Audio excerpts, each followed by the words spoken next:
rencana perkuliahan. Waalaikumsalam.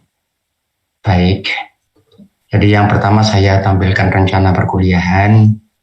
Nanti kemudian kita mulai dengan materi untuk kuliah yang 1 mungkin sampai 5 ini saya lebih banyak ya bercerita begitu ya tentang metodologi penelitian, sehingga tidak banyak hal-hal teknis yang barangkali perlu saya sampaikan. Nanti setelah itu kuliah berikutnya kita akan lebih banyak membahas tentang statistik dan sebagainya. Nah, saya berharap saudara mengikuti perkuliahan ini dengan baik.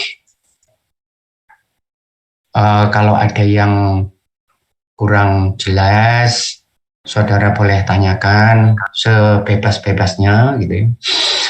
Kalau punya pendapat yang berbeda dari saya juga boleh, jadi tidak ada masalah, santai-santai saja tetapi yang serius. Nah, buku yang dipakai Leland Blank, saya kira teman-teman saudara sudah punya, sehingga saudara bisa dengan mudah untuk memanfaatkan. Ini suara saya didengar dengan baik? Dengar, Pak. Terdengar, Pak. Terdengar, Pak. Oke, baik. Terdengar, Pak. Baik, oke. Jadi bukunya adalah Leland Blank. Saya kira yang mudah diperoleh teman-teman saudara juga sudah punya. Nah, buku yang lain, statistik yang lain sangat banyak. Saudara yang bisa saudara download tanpa harus mengeluarkan biaya. Misalnya salah satunya buku Montgomery atau buku Walpole. Saudara tinggal internet saja masukkan buku statistik, nanti dapat buku gratis yang jumlahnya berpuluh-puluh yang bisa saudara pelajari dengan baik tanpa harus mengeluarkan biaya. Ya. Baik, kuliahnya ini 4 SKS. Pertemuan kita berarti hari Senin dan hari Kamis jam 10. Saya mengharap saudara tidak terlambat karena kuliahnya akan dimulai jam 10, insya Allah tepat jam 10. Nanti berakhir jam 11.40. Ya, jadi saudara tenang-tenang saja, tidak usah gelisah, tidak usah lihat jam, tidak usah ya gitu ya. Dan saudara harus mengikuti ini ya sampai selesai begitu. Nanti di tengah perjalanan ya saudara saya panggil lagi untuk absen berikutnya. Walaupun absennya ya saudara di presensi di ITS itu hari ini belum ada dulu karena ada masalah sedikit, sehingga saya belum bisa memberikan kode presensi, tetapi insya Allah nanti hari berikutnya akan ada kode presensi dan akan ada salah seorang dari saudara atau 2 orang yang membuat berita perkuliahan gitu ya, berita acara perkuliahan. Baik, nah penilaiannya ada pekerjaan rumah. Pekerjaan rumahnya cukup banyak saudara karena ini 4 SKS. Kemudian ada UTS, UAS seperti biasa, kemudian ada kuis. Kemudian nanti ada pertanyaan-pertanyaan yang saya sampaikan di kelas. Kemudian saya tawarkan kepada saudara, kalau saudara bisa menjawab pertanyaan ini dengan baik, saya tambahkan nilai saudara pada nilai akhir. Jadi ada nilainya 1 atau 2 atau 3 tergantung tipe pertanyaannya. Jadi nanti saya sampaikan bahwa ini pertanyaan berhadiah, nilainya 1 kalau saudara bisa jawab, saya catat, kemudian saya tambahkan untuk nilai akhir saudara. Baik, ada yang ditanyakan sejauh ini?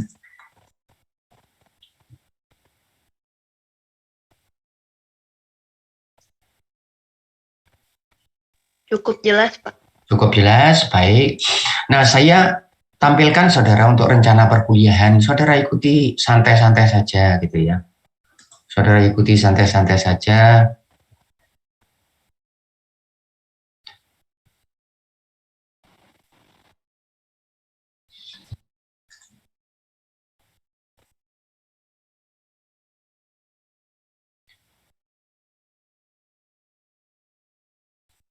Kozi tidak bisa masuk karena apa, Kozi? Sudah Nandana. Permisi, saya sudah join Pak. Tadi ada sedikit koneksi bermasalah Pak. Yes, ada, mestinya saudara bisa. Baik. Nah, saya share screen, saya tampilkan rencana perkuliahan.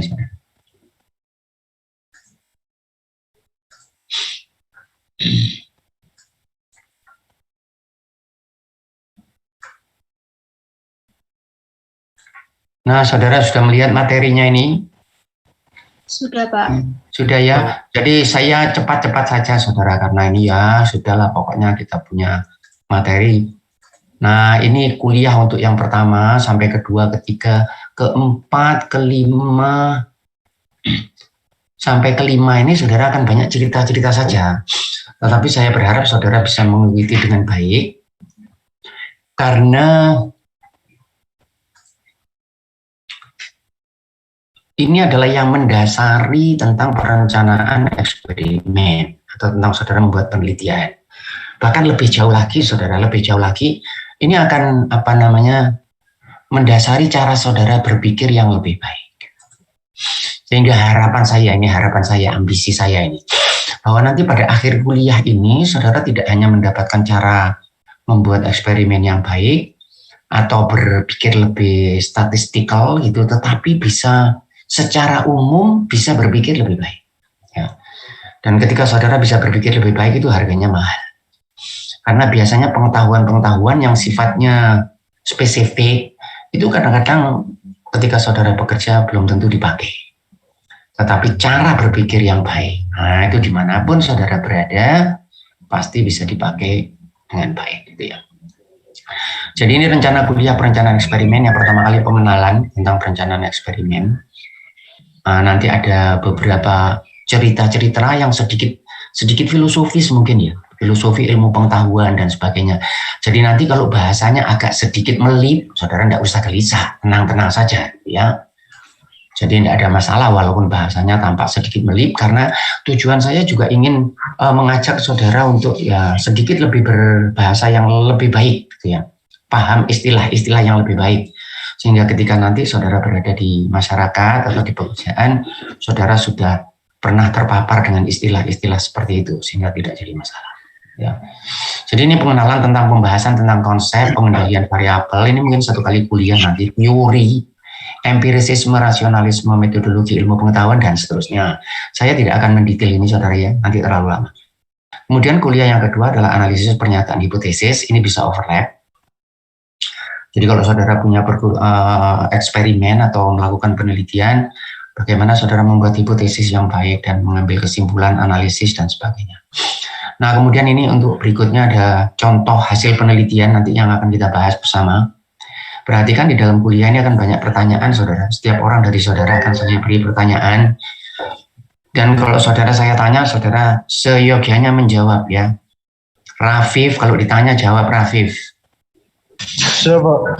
Baik, RC juga begitu, Nandana kalau ditanya jawab, kalau salah tidak jadi masalah ya, pokoknya jawab saja sebaik mungkin, siapa tahu betul.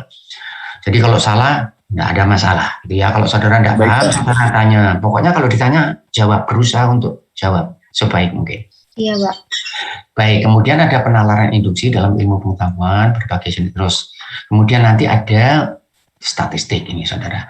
Nah, di statistik ini bukunya Leland Plank, gampang diperoleh, teman-teman saudara semua punya. Setahu saya tidak tahu dari mana teman saudara bisa punya e-book gitu. Oh, itu kreativitas tingkat tinggi. Bukan saya yang ngasih, saudara, saya tidak berani ngasih. Tapi teman saudara kelihatannya punya e-book, saya malah tidak punya, tapi saya punya bukunya. Kemudian nanti ada pekerjaan rumah. Nanti pekerjaan rumah ini begini, saudara ya. Jadi siapa ini? Raden ada. Ada, Pak. Saya Raden ya. Jadi misalnya saya minta, Raden kamu kerjakan soal nomor 1 gitu ya. Jadi saudara setiap saat harus siap untuk sharing. Sehingga nanti saudara yang membahas, kemudian kita diskusikan bersama. Nah, ini presentasi tugas. Setiap ada chapter, seringkali begitu saudara. Begitu satu chapternya banyak sekali, begitu chapter kemudian ada pekerjaan rumah. Kemudian ini kuliahnya ada probability density function. Kemudian ada pengenalan distribusi yang kita pelajari banyak, saudara. Ini distribusi 1, 2, nantinya ya, mungkin kira-kira 10 gitu distribusi yang kita pelajari. Kemudian ada distribusi normal dan seterusnya. Nah, ini rencananya begitu, saudara. Kalau distribusinya sudah selesai, nanti ada confidence interval. Kemudian ini biasanya yang lebih dari 2 variabel ini saya tunda, saudara. Materi ini agak pelik sedikit, agak sulit, sehingga kalau saya sudah menyelesaikan yang lain, baru kita bahas tentang ini. Kemudian ada testing hipotesis, perbedaan 2 buah perlakuan, kemudian ada analisa varian, analisa regresi. Baik, kira-kira itu rencana saya untuk perkuliahan kita pada semester ini.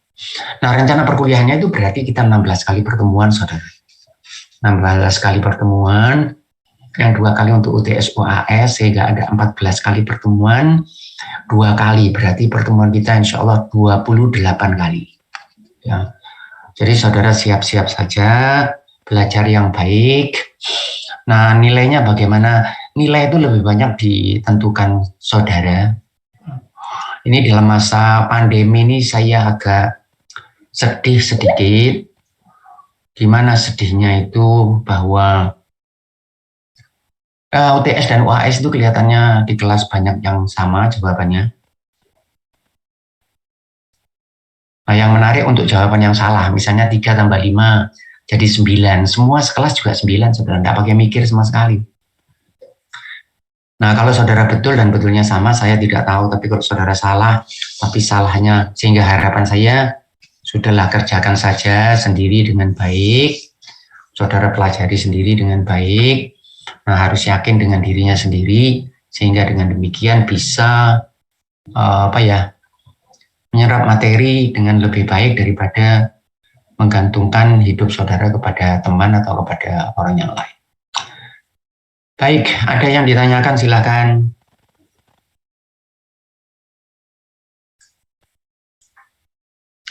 Belum? Dari saya belum ada, Pak. Belum Permisi ya? Pak, izin bertanya Pak. Silakan. Iya Pak, berarti nanti untuk PR-nya sendiri setiap pertemuan pasti ada ya Pak? Nanti saya yang menentukan, saudara. Jadi soal-soal di Learn Plank itu cukup banyak, sehingga saya akan menghitung apakah dengan load saudara tidak terlalu berat kalau misalnya saya mengassign setiap chapter. Kadang-kadang ada chapter yang saya lampaui, saudara. Jadi misalnya nanti ada chapter 2, kemudian sudah saya lampaui, nanti saya lompat ke chapter 5 gitu. Jadi tidak semua chapter ada pekerjaan rumah, tetapi banyak pekerjaan rumahnya. Begitu. Baik Pak, terima kasih Pak. Baik, sama-sama. Ada yang lain, silakan. Mohon izin bertanya, Pak. Silakan. Ya, mohon izin. Pak, ini Silakan. apakah ada proyek besar nanti Pak di MK ini? Oh, tidak ada proyek dalam artian apa? Proyek dalam artian apa? Maksudnya yang dikerjakan tugas akhir itu ya? Oh, ya Pak. Enggak. Jadi yang ada pekerjaan rumah saja. Dulu saya ketika tidak ada pandemi selalu ada gitu. Jadi mahasiswa nanti dibagi dalam kelompok-kelompok, kemudian saudara melakukan penelitian kecil-kecilan, ya, mencari data, kemudian mereka presentasi di kelas, maju di kelas. Tapi untuk suasananya seperti ini, sehingga saya merasa nanti agak sulit. Kalau biasanya, kalau bukan suasana pandemi, memang ada proyek yang di belakang itu nanti pada kuliah-kuliah terakhir. Jadi mahasiswa saya bagi misalnya dalam 10 kelompok, kemudian setiap kelompok menyediakan soal, mencari soal beneran, melakukan penelitian, walaupun sederhana. Ya. Tapi untuk kelas kita kali ini, tidak, karena saya juga sulit mengassign saudara pergi ke tempat-tempat tertentu, nanti malah enggak sehat gitu ya. Baik, jadi pekerjaannya adalah pekerjaan rumah. Baik, terima kasih Pak. Lalu apakah boleh Pak, mohon izin ini untuk file ini bisa di-share Pak? Filenya mana? Oh, ini boleh. Nanti saya kirimkan saudara. Terima kasih Pak. Baik, saya kirimkan saudara. Boleh. Okay. Baik, ada yang ditanyakan lain? Permisi Pak, saya izin tanya Pak. Silakan. Untuk koordinasi ataupun kalau kita mau mengkontak Bapak via grup di Zoom ini berarti ya Pak ya? Iya, langsung saja di grup ini saudara sudah masuk dalam grup, kecuali nanti saudara punya teman namanya Raihan Alfat Amirullah. Oh. Ada yang kenal? Iya saya Pak. Sudah masuk saudara? Belum Pak. Loh, saudara kok bisa ikut? Saudara nunut teman toh? Saudara terima undangan saya, saudara terima. Karena kalau saudara dari teman nanti saudara tidak bisa, saya tidak bisa connect saudara. Jadi soal ujian dan sebagainya nilai. Jadi saudara terima undangan saya, saudara terima dulu. Masih ada undangannya, masih ada. Mana Dari Raihan? mana ya Raihan, Pak? Saya Raihan. nggak tahu undangan. Semua mahasiswa. Saya Pak, saya. Saudara Raihan. Raihan Raya Amirullah ini tuh. Iya Pak, saya. Ya saudara ada di sini, tetapi di catatan saya tidak ada. Saudara sudah mengaksep undangan saya sudah? Belum. Belum menerima Soalnya undangan. saya nggak tahu. Iya. Baik, belum baik. terima saya. Baik, enggak masalah. Nanti saya kirim lagi, saudara Raihan. Ya, saya kirim lagi, saudara aksep. Terima kasih, Supaya Pak. saya supaya saudara bisa masuk ke grup. Jadi koneksi saya dengan saudara nanti lewat itu, karena kalau saudara enggak masuk nanti. Nah, karena kalau dengan kelompok begini mudah. Jadi sekali saya panggil semua sudah datang, kontaknya juga mudah. Gitu. Nah ini dari 50 orang, saudara Raihan yang belum masuk. Gitu. Nanti saudara saya panggil lagi setelah kuliah, saudara siap-siap aja Raihan. Baik Pak. Baik, Nge, ada yang lain silakan.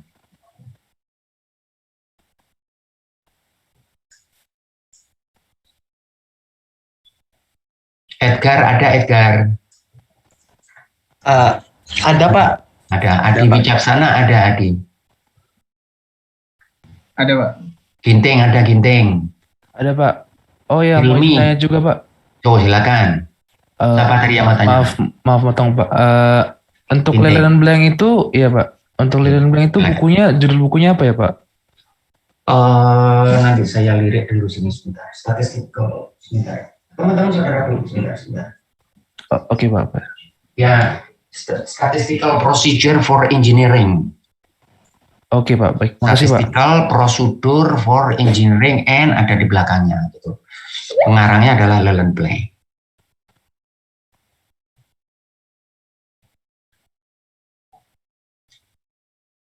Baik, ada yang lain. Baik, kalau tidak ada, saya stop sharing, saya ganti materinya.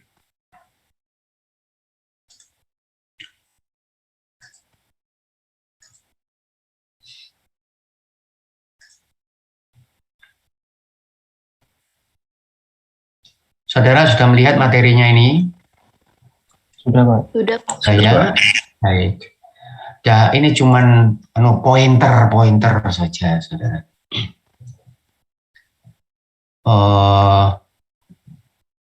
Jadi untuk memudahkan saya di dalam menjelaskan. Jadi metodologi ilmu pengetahuan. Manusia ini adalah makhluk yang ingin mengerti fenomena yang ada di sekitarnya. Kalau saya mengatakan fenomena itu maksudnya sesuatu yang di luar kita. Sesuatu yang bisa dipersepsi. Persepsi itu maksudnya penginderaan. Inderaan bahasa Indonesianya, persepsi juga masuk bahasa Indonesia, saudara. Jadi manusia ini ingin mengerti fenomena yang ada di sekitarnya. Ya. Karena manusia ini adalah makhluk yang siap untuk menjadi makhluk yang berpengetahuan. Bagaimana cara mengerti alam di sekitarnya atau fenomena di sekitarnya itu? Ada metodologi ilmu pengetahuan dan ada yang dinamakan common sense atau nalar sehat, common sense. Nah, nalar sehat ini sekali-sekali bisa menghasilkan pengetahuan yang baik. Namun tidak selalu, saudara. Nah, sehingga dibutuhkan satu metodologi tertentu untuk mendapatkan ilmu pengetahuan yang baik. Nah, metodologi ilmu pengetahuan atau metode sains sejauh ini dianggap adalah metodologi yang andal. Bahasanya andal, saudara, bukan handal. Metodologi yang andal untuk mencari ilmu pengetahuan. Nah, berbeda dari common sense. Nah, common sense kita ini bisa betul, tetapi seringkali juga salah.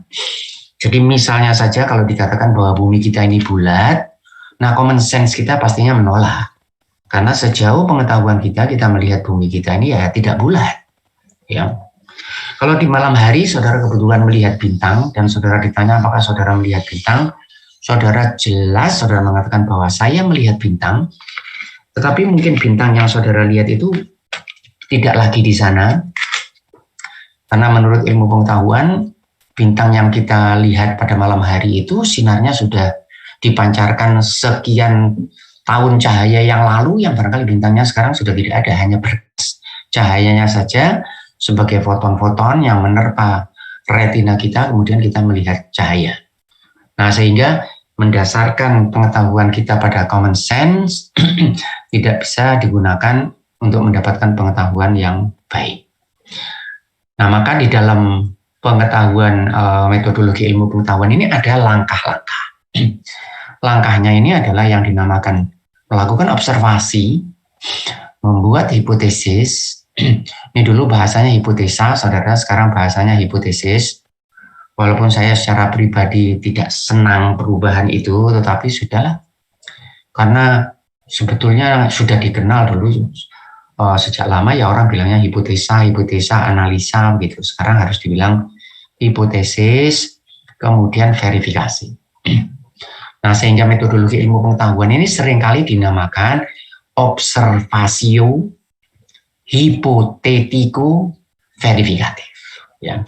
Memberi O itu untuk dalam bahasa Inggris itu bisa digunakan untuk gandeng kalau ada dua noun. Jadi misalnya ada masalah sosial ekonomi, itu dinamakan sosioekonomi.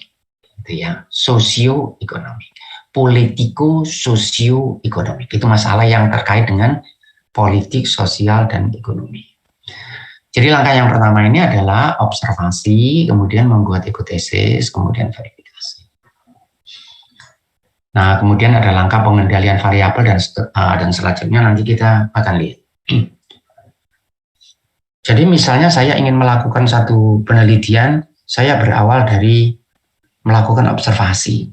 Observasi ini bisa dilakukan secara disengaja, maksudnya sistematis, terarah, atau mungkin begitu saja saya melihat sebuah informasi, kemudian saya lanjutkan dengan membuat hipotesis, kemudian diverifikasi.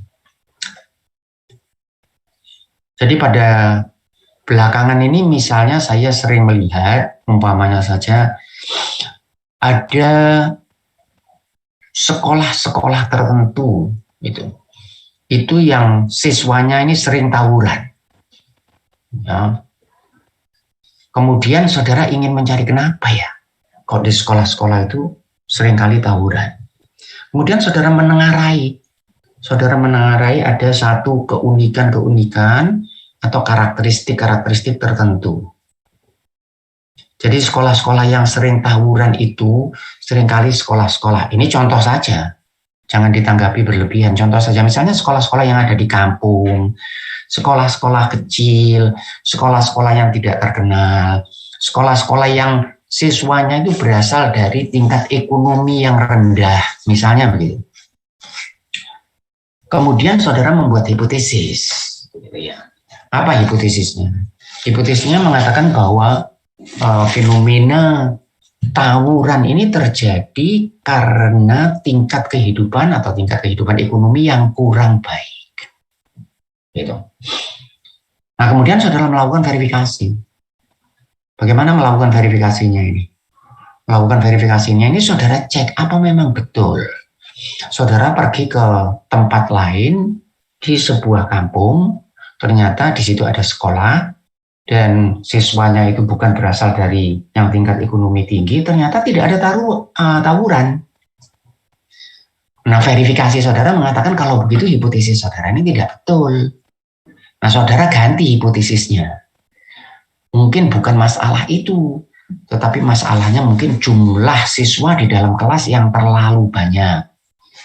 Sehingga kelasnya itu terlalu berhimpit-himpitan satu dengan yang lain, sehingga saudara mengatakan itu yang menyebabkan tawuran, dan demikian seterusnya sampai saudara berhasil melakukan verifikasi.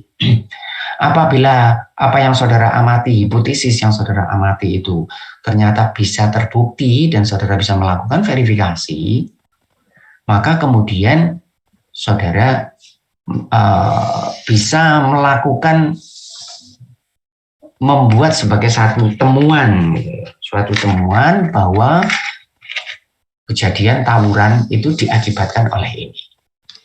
Nah, kalau hipotesisnya itu tidak betul, tidak mendukung, maka saudara ubah hipotesisnya. Nah, di dalam metodologi ilmu pengetahuan ini seringkali berdasarkan tentang konsep, ya, teori, hukum. Jadi konsep-konsep itu kalau sudah diyakini kebenarannya, kemudian dia menjadi teori. Maka itu hati-hati dengan istilah kamu itu jangan cuma berteori saja, karena seolah-olah teori itu sesuatu yang membual. Teori itu bukan membual. Teori itu adalah suatu kebenaran yang sudah dilihat dalam bentuk yang lama, kemudian menjadi teori. Kalau sudah betul, sudah sangat diyakini, berubah menjadi hukum. Walaupun di dalam pemakaiannya kadang-kadang teori dan hukum ini agak berbeda sedikit. Karena seringkali ada yang teori tetapi digunakan sebagai istilahnya hukum, gitu ya. Sehingga saudara kenal misalnya hukum Faraday, hukum Maxwell, dan sebagainya itu. Ya. Nah, konsep ini adalah menempatkan fenomena atau entitas. Kalau saya mengatakan entitas itu maksudnya bahasa Indonesianya entitas, bahasa Inggris entity. Entitas itu maksudnya sesuatu yang ada, sesuatu yang eksis, sesuatu yang ada itu dinamakan entitas atau entity. Kalau saya menempatkan entitas-entitas itu di dalam satu kategori tertentu, maka dia menjadi konsep. Ya. Dan ini ternyata satu langkah yang sangat luar biasa di dalam ilmu pengetahuan. Karena kalau tanpa konsep ini, saudara, kita akan sangat sulit mempelajari ilmu pengetahuan. Tapi dengan adanya konsep ini memudahkan untuk mempelajari ilmu pengetahuan. Kalau saudara punya buku, ya, kemudian bukunya punya halaman yang cukup banyak. Halaman yang pertama itu saya namakan kertas, ya, ini kertas pada halaman yang pertama. Halaman yang kedua namanya apa? Namanya kan kertas juga. Betul saudara ya? Ya, Pak. Baik, halaman yang ketiga namanya apa? Kertas. Halaman yang keempat, semua yang bentuknya seperti itu, wujudnya seperti itu, saya namakan kertas. Nah, itu konsep. Jadi menempatkan semua yang punya karakteristik yang sama dalam kategori. Menempatkan sesuatu di dalam kategori itu, ya, itu adalah langkah berpikir rasional. Jadi kalau saudara manusia ini adalah makhluk yang bisa berpikir secara rasional, itu diantaranya itu adalah mampu menempatkan fenomena-fenomena yang sama di dalam kategori. Mungkin apa yang saya katakan ini menurut saudara sederhana, tetapi sebenarnya sangat tidak sederhana. Saya ambil contoh, saudara ya. Kalau saya punya ini mangga. Nah, kalau saudara pikirkan ini mengagumkan, paling tidak kalau saya kagum. Saya tidak tahu saudara. Kemudian saya punya nanas. Kemudian saya punya rambutan. Kemudian saya punya jeruk. Ini masuk kategori apa saudara? Saya punya apel. Masuk kategori apa? Buah-buahan, Pak. mungkin, Pak. Buah-buahan ya? Buah. Baik, buah-buahan. Saudara, tidak heran kita kok bisa sepakat, saudara. Ini mengherankan loh. Kenapa kok manusia ini tiba-tiba bisa menempatkan ini dalam kategori? Di sini ada sepeda motor, saudara. Kira-kira sepeda motor ini saudara tempatkan dalam kategori yang dengan mangga, nanas, rambutan ini kira-kira? Tidak, Pak. Tidak, Pak. Berbeda. Sangat berbeda. Nah, itu adalah kemampuan rasional. Salah satu kemampuan rasional manusia itu adalah mampu menempatkan entitas-entitas yang serupa atau yang punya karakteristik yang sama dalam kategori. Konsep atau kategori. Nah, apakah ayam itu bisa menangkap kategori? Untuk seekor ayam ya atau seekor anjing, bisa enggak dia menangkap bahwa mangga, nanas, rambutan, jeruk, apel ini bisa ditempatkan dalam kategori buah-buahan? Nah, saya kok ragu, saudara. Saya kok ragu. Karena mereka dugaan saya, wallahu alam saya tidak tahu ya, dan sulit untuk mengakses itu, saudara. Untuk seekor ayam mangga ya mangga, nenas ya nenas, rambutan ya rambutan, ini sendiri. Tetapi manusia yang bisa menempatkan entitas-entitas yang serupa ini atau punya karakteristik yang sama ini dalam kategori. Nah, itu salah satu berpikir rasional manusia. Ada yang tahu yang lain? Siapa yang tahu ciri manusia berpikir rasional yang lain? Saudara langsung jawab boleh. Saudara mau raise hand juga boleh. Silakan. Cara berpikir manusia rasional yang lain, ada yang tahu apa misalnya? Saudara ini makhluk rasional atau tidak? Jawab, Iya, saudara. Iya, saudara Pak. makhluk baik. Saudara makhluk rasional, apa cirinya? Apa cirinya kalau makhluk rasional? Apa cirinya itu senang makan nasi goreng? Itu yang mencirikan kita makhluk rasional. Bukan ya? Kalau senang makan nasi goreng itu mencirikan kita sebagai makhluk apa? Siapa yang bisa jawab? Saya Pak. Ya, silakan. Ciri manusia berpikir rasional itu berpikir berdasarkan logika, aturan, data di lingkungan tersebut, Pak. Iya, kasih saya contoh apa? Ini misalnya tadi mampu menempatkan entitas dalam kategori, apalagi yang lain. Apa yang lain? Mampu melihat Contohnya mungkin dalam lalu lintas mungkin Pak, kayak kita tahu lampu merah itu berhenti, lampu hijau itu jalan. Itu berarti mampu apa? Kemampuan apa? Kemampuan Apa? menyimpulkan sesuatu. Boleh ya, gitu ya. Kemampuan untuk menyimpulkan sesuatu boleh. Jadi membuat inference istilahnya gitu.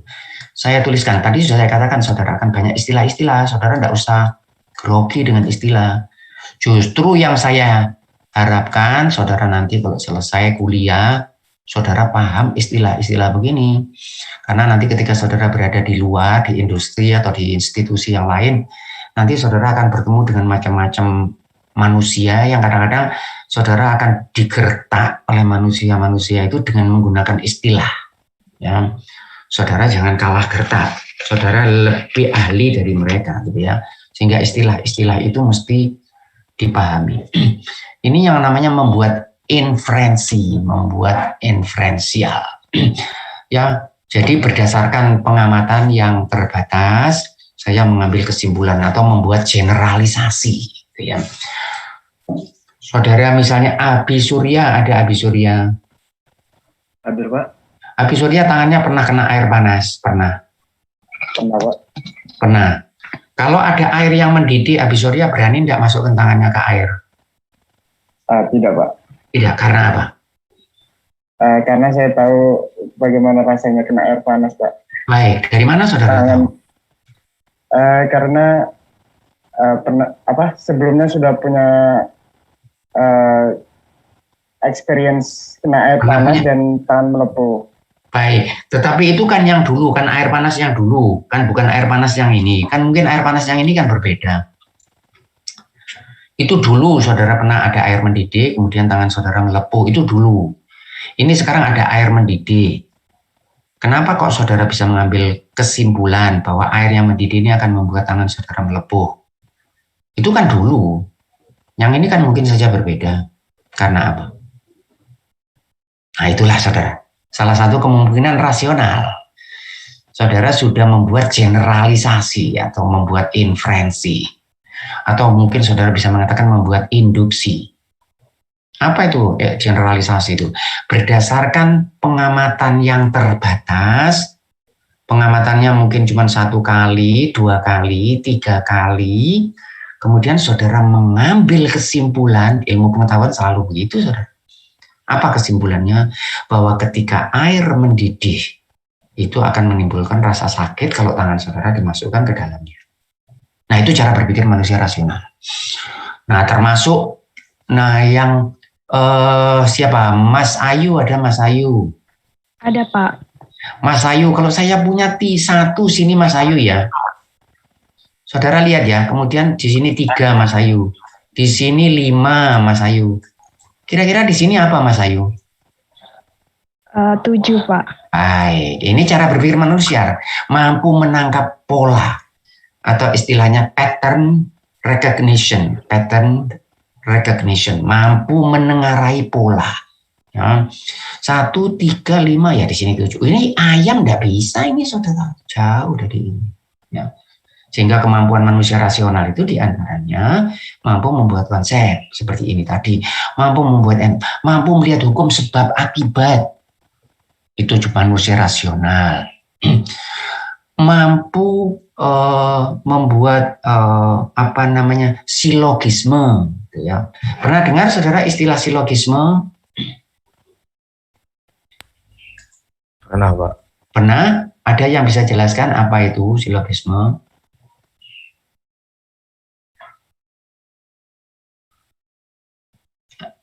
Ada yang bisa menjelaskan silogisme? Siapa yang mencoba? Mungkin saya mau jawab, Pak. Silakan, iya. Saya ginting, mungkin itu ada 2 pernyataan lalu menarik kesimpulan gitu, Pak. Iya, baik. Baik, bisa ngasih contoh ginting? Oke, misalnya Biasanya contohnya itu terkenal.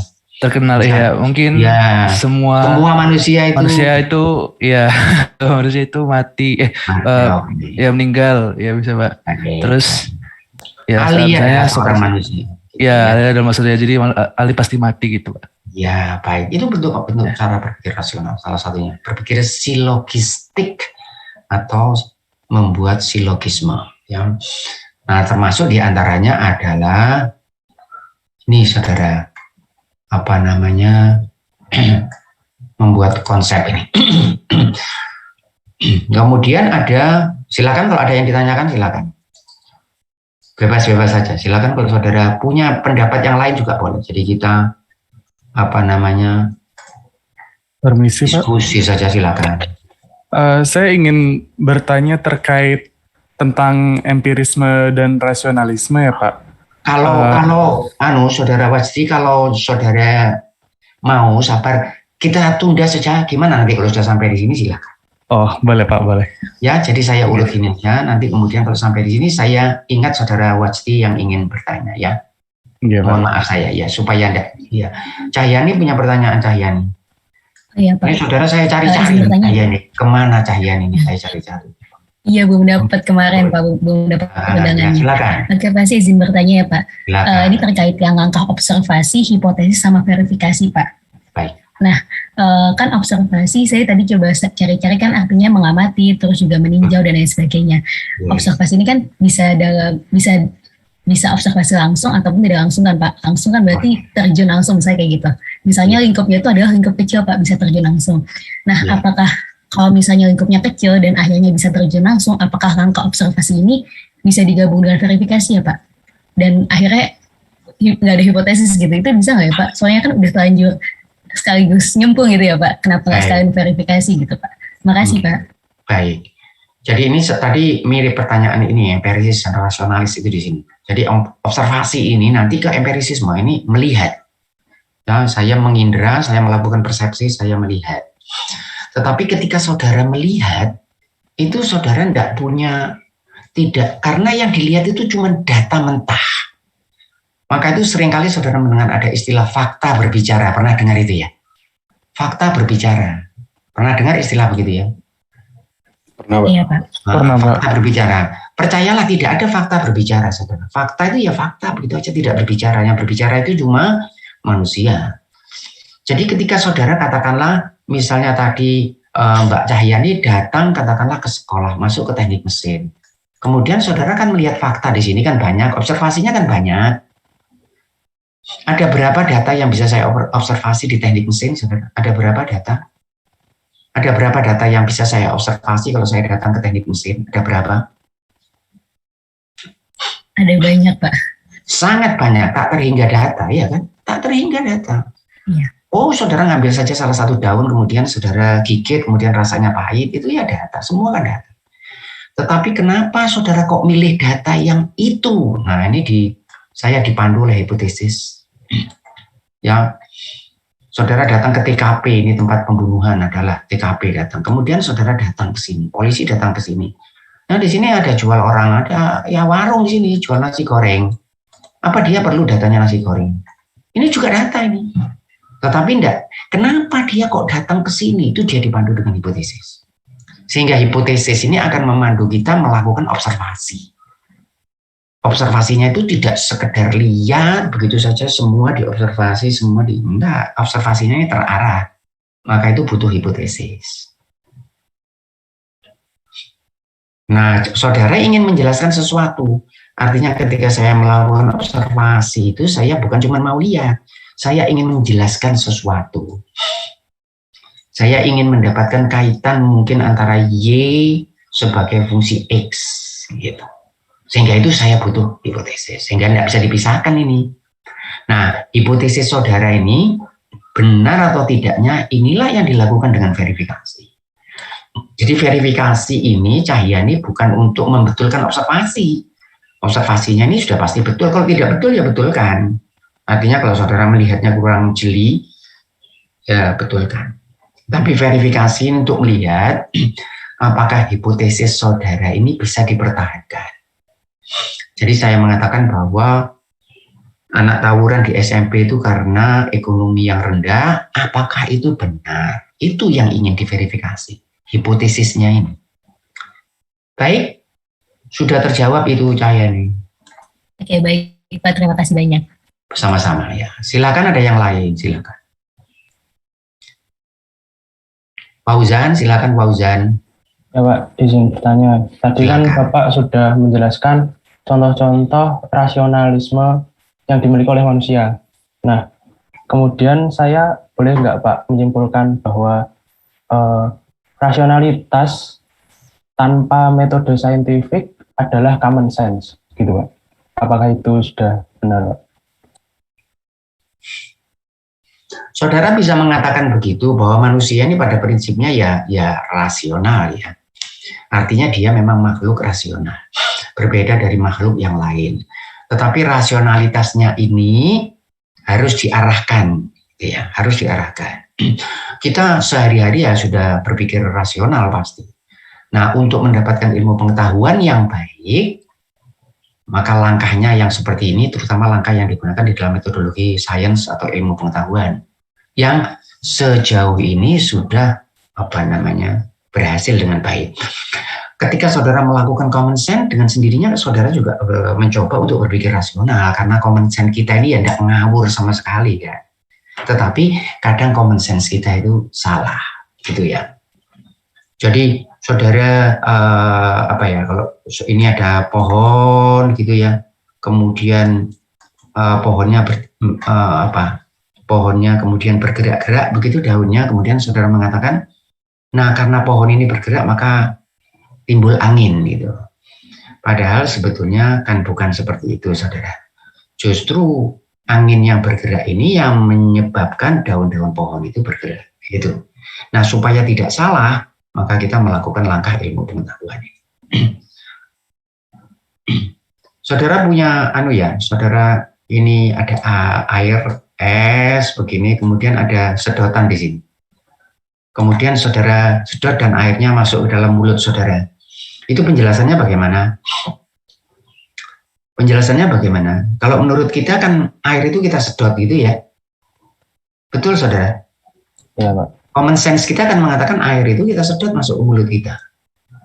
Nah padahal menurut ilmu pengetahuan kan penjelasannya kan bukan begitu. Betul saudara? Di dalam sedotan saudara ini kan ada udara. Udaranya saudara tarik sehingga ini menjadi vakum. Menjadi vakum di dalam sedotan. Akibatnya tekanan yang di luar ini lebih tinggi. Karena lebih tinggi dia mendorong sehingga sebetulnya bukan menyedot, mendorong air untuk masuk ke dalam mulut saudara. Kan gitu penjelasannya. Ini ada saudara, ini ada atap gitu ya. Atap rumah kemudian ditiup angin. Ditiup angin kemudian sengnya melayang. Ini common sense kita mengatakan apa? Karena ditiup angin ini, sengnya ini terbang melayang. Padahal ketika angin bergerak dengan cepat di sini, ini menjadi vakum. Sehingga ada tekanan dari bawah. Tekanan ini yang melepaskan seng dari atap itu. Itu penjelasan ilmu pengetahuan. Gitu. Nah, tetapi tidak berarti ketika kita bercommon sense itu kita tidak menggunakan rasional. Ya, tetap rasionalitas. Baik, ada yang lain? Silakan. Silakan kalau saudara punya pendapat dan jadi bebas-bebas saja, terutama untuk kuliah sampai 5 kali, 4 kali, 5 kali ini saya cerita saja. Tidak ada teknik, tetapi nanti setelah itu kita akan lihat statistik dan itu teknis. Ya. Baik, Ginting, silakan. Sudah. Mungkin mau nanya Pak, kan ada namanya induksi sama deduksi Pak. Itu masuknya ke observasi apa hipotesis Pak? Maksudnya ya langkahnya itu Pak. Itu kan salah satu. Yang ini lebih banyak, ini yang lebih banyak ke induksi ya.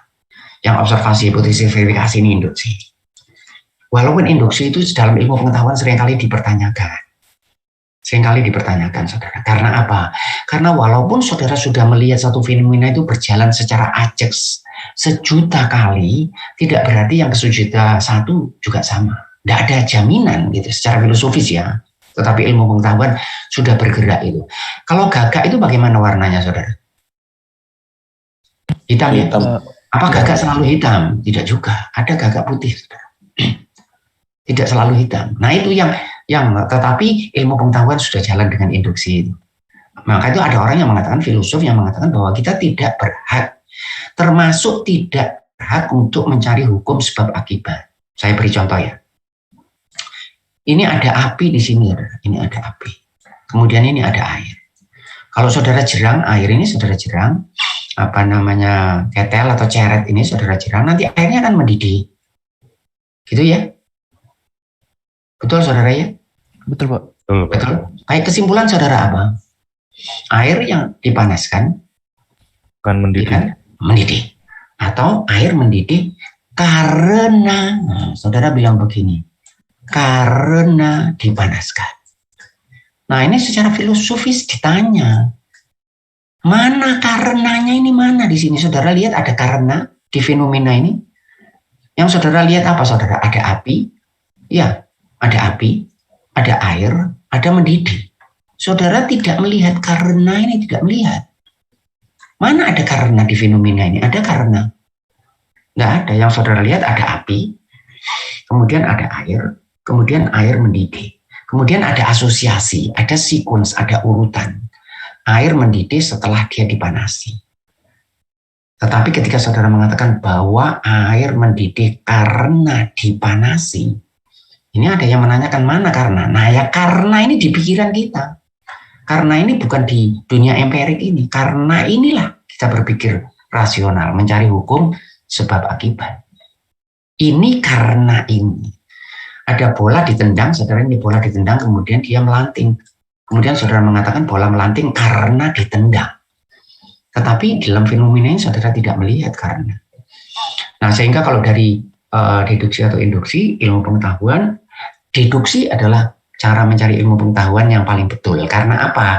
Karena awalnya sudah diyakini hukumnya. Awalnya sudah diyakini, maka ketika saudara bisa menemukan sesuai dengan hukum saudara, ya betul. Tetapi kalau induksi, saudara mengamati 1 kali, 2 kali, 3 kali, 4 kali, 5 kali, kemudian saudara mengambil kesimpulan. Ya. Air dipanasi mengembang. Jadi kalau saudara punya air dipanasi, dia akan mengembang. Tidak selalu, saudara. Di bawah 4 derajat airnya tidak mengembang. Logam kalau dipanasi memuai, tidak selalu, saudara. Ada logam yang dipanasi menyusut. Ya. Sehingga dengan demikian mengambil kesimpulan induksi harus hati-hati. Baik, ada yang lain. Edgar, silahkan Edgar. Ya Pak, saya izin bertanya Pak. Terkait, ya Pak, saya masih agak bingung Pak. Apa juga rasionalisme terhadap hipotesis dari setiap manusia bisa berbeda ya Pak? Semisal begini Pak, ada manusia yang lain berkata bahwa saya menjilat demi keuntungan bangsa, demi kemajuan bangsa, tetapi manusia yang lain menganggap itu tidak rasional, tetapi menurut dia itu rasional Pak. Itu apa bisa terjadi dan apa bila itu terjadi, apa bisa ada penyelesaiannya sekali Pak? Iya, baik Edgar. Nah kita makanya ketika kita berbeda pada masalah-masalah yang terkait terutama moral, Nih ya, kalau kita terkait pada masalah moral, ini agak sulit, rasionalitasnya agak sulit. Maka itu yang Maha Kuasa ini tahu bahwa manusia ini akan berbeda nanti kalau sudah berbicara moral. Ya. Saudara Edgar, saudara punya buku Leland Blank, ini ya, ini bukunya Leland Blank. Kemudian saya tanya saudara, ini berapa ya beratnya buku ini ya, itu ya, berapa beratnya? Menurut saudara, ini kalau menurut saya ini Pak, umpamanya saja ini 1.200 gram, itu ya, 1.200 gram. Kemudian saya mengatakan kepada saudara, oh enggak, kalau menurut saya ini beratnya 900 gram. Ini di antara kita siapa yang benar? Siapa yang benar? Gimana penyelesaiannya kalau ini? Yang sudah ditimbang benar, Pak. Oh iya, ditimbang. Itu ya, ditimbang. Nggak usah ribut-ribut, saudara. Ditimbang saja mana yang lebih mendekati. Misalnya ternyata timbangannya itu 1.180. Berarti saudara lebih mendekati kebenaran daripada saya kan? Saya bilang 900, saudara bilang 1.200. Selisihnya ini tidak jauh. Selisih saya jauh. Berarti saudara lebih mendekati benar daripada saya. Sains di sini, wilayah sains begini, saudara. Maka itu nanti ada ini, saudara, kuantifikasi variabel ini. Ada kuantifikasi. Sains selalu begitu, ilmu pengetahuan. Tetapi kalau berbicara tentang moral, pendapat, itu agak sulit, saudara. Ya, pendapat agak sulit. Misalnya saudara mendengar musik, ya, ada musik itu ya, lagu. Kemudian A dan B mendengar musik. A senang. Waduh, ini musik ini paling saya sukai. B tidak senang. Apa ukurannya, saudara? Apa ukurannya? Siapa yang betul? Selera ya, Pak. Nah, selera itu. Maka itu ada orang yang mengatakan kalau selera itu tidak bisa diperdebatkan. Non disputandum est, gitu. De gustibus non disputandum est. Artinya kalau selera itu tidak bisa debat. Karena orang punya selera. Tetapi walaupun demikian bisa didekati, saudara. Kalau yang ini tadi gampang. Maka itu biasanya di dalam ilmu pengetahuan, lepas dari masalah fanatisme ya. Karena fanatisme di dalam ilmu pengetahuan itu juga tidak kecil. Lepas dari masalah fanatisme, penyelesaian soal-soal di dalam ilmu pengetahuan itu mudah. Tidak terlalu sulit. Karena ya bisa diselesaikan dengan menggunakan alat, bisa diselesaikan dengan mengukur, dengan menimbang, dengan itu. Tetapi kalau sudah selera, sudah masalah pendapat, sudah masalah pendidikan, masalah moral ini tidak mudah, saudara. Tidak mudah. Maka itu disinilah kalau saya melihatnya begitu, disinilah butuh panduan. Moral itu bukan yang keluar dari kepala kita. Karena kalau moral itu keluar dari kepala kita, maka setiap orang akan punya moral sendiri-sendiri. Kalau misalnya membunuh kemudian orang yang setelah dibunuh itu kulit kepalanya ini dikuliti, saudara, diambil rambutnya, ini kulit kepalanya, ini rambutnya diambil. Itu menurut saudara kejam atau tidak kejam? Kejam, Pak. Kejam ya, menurut kita kejam. Ya, tetapi menurut Indian Sioux itu, saudara, di Amerika Indian Sioux itu, Sioux ini tindakan patriotisme, saudara, tindakan heroik. Jadi kalau musuhnya setelah dibunuh, kepalanya dikuliti seperti ini bagus, menurut mereka bagus. Siapa yang betul? Nah ini tidak mudah. Kalau sudah berbicara moral. Maka itu saudara lihat perdebatan-perdebatan yang ada itu ya. Kalau seperti di televisi dan sebagainya, kalau terjadi perdebatan itu seringkali karena mereka tidak mengerti. Mereka itu kalau mau berdebat itu mesti butuh rujukan tertentu. Ya. Ini ada saudara, ini ada cover majalah gitu ya, cover majalah. Kemudian di sini ini ada gadis berpose nudis, saudara. Menurut saudara ini bermoral atau tidak? Katakanlah topless atau sama sekali tidak pakai baju. Ini cover majalah. Menurut saudara ini jelek, tidak bermoral atau biasa saja? Menurut saudara bagaimana? Ada gadis di sini. Ini menurut Cahyani bagaimana, Cahyani? Jadi dia berpose nudis, ini enggak pakai baju, enggak pakai semua, pokoknya sama sekali. Di cover majalah. Itu baik atau tidak baik? Mau bermoral atau tidak? Nah itu enggak gampang, saudara. Kalau saudara berbeda pendapat tentang ini. Nah kalau saya mengatakan, wah ini tidak bermoral, saudara. karena ini melanggar kesejatian manusia. Mereka bilang, itu kan menurut kamu. Karena pikiranmu yang mesum, sebetulnya ini karya seni ini. Toh kamu juga senang lah, terus begitu saudara. Anak kecil itu lahir kan tidak pakai baju. Kalau memang pakai baju itu bagus, lahir kan dikasih baju. Wah, kemudian berpanjang-panjang. Maka itu kalau saudara baca filosofi, saudara bersapi ya tidak ada kesepakatan. Dan yang menarik saudara ini buku 1, buku 2, buku 3 ya. Saudara baca buku yang ketiga ini nyalakan buku yang kedua, nyalakan buku 1. Dan demikian seterusnya. Karena mereka menganggap pendapatnya itu yang paling benar. Maka itu kalau sudah berbicara tentang pendapat, berbicara tentang baik dan buruk, bagaimana cara mendidik anak, bagaimana hidup yang baik, bagaimana cara berteman, itu agak sulit saudara. Tidak berarti ilmu pengetahuan tidak bisa membantu. Ya, misalnya tadi tentang selera. Tentang selera, ya. Saudara pergi ke Gunung Bromo, ya, pergi ke Bromo. Bona, ada Bona. Ada Bona. Namanya ada. Adi Wicaksana ada. Saya ada, Pak. Ada Adi. Adi pernah pergi ke Bromo, Adi? Pernah, Pak. Pernah. Menurut Adi indah atau tidak, Adi? Menurut saya indah, Pak. Indah ya. Mana lebih indah, Bromo atau Grand Canyon of Colorado? Belum pernah ke Grand Canyon. Belum pernah ke Grand Canyon. Tapi menurut Adi kalau Bromo indah? Iya. Gitu ya, gitu ya. Gimana Adi kalau ada orang yang mengatakan teman saudara setelah pergi ke Bromo terus dia mengatakan, wah, gitu kok dikatakan indah, biasa-biasa saja, cuman itu kan ada gunung, kemudian ada padang pasir, kemudian itu kan biasa saja, kemudian ada matahari terbit dan sebagainya. Apa yang istimewa? Gimana komentar saudara kalau begitu? Kalau saya yang nggak apa-apa, Pak. Mungkin dia seleranya berbeda atau udah berbeda ya. Yang lebih indah. Ya, baik, seleranya berbeda. Tetapi gimana saudara? Kalau ada 100 orang dan 100 orang ini mengatakan Bromo indah.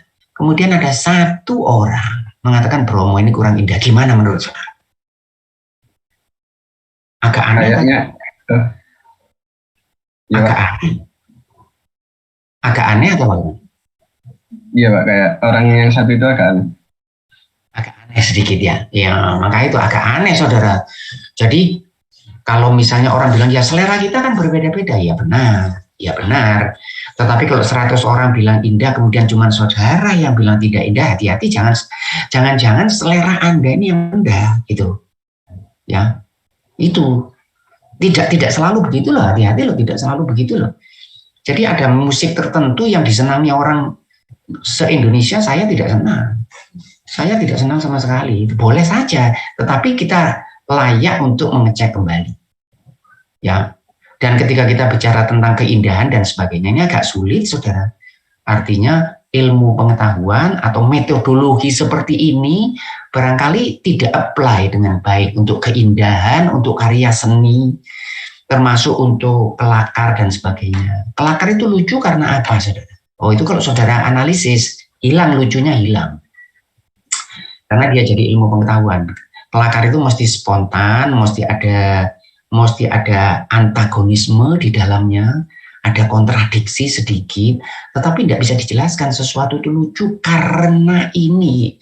Biasanya itu bisa dijelaskan setelah dianalisis. Tetapi pada saat saudara mendengar kelakar, tiba-tiba saudara tertawa. Demikian juga keindahan.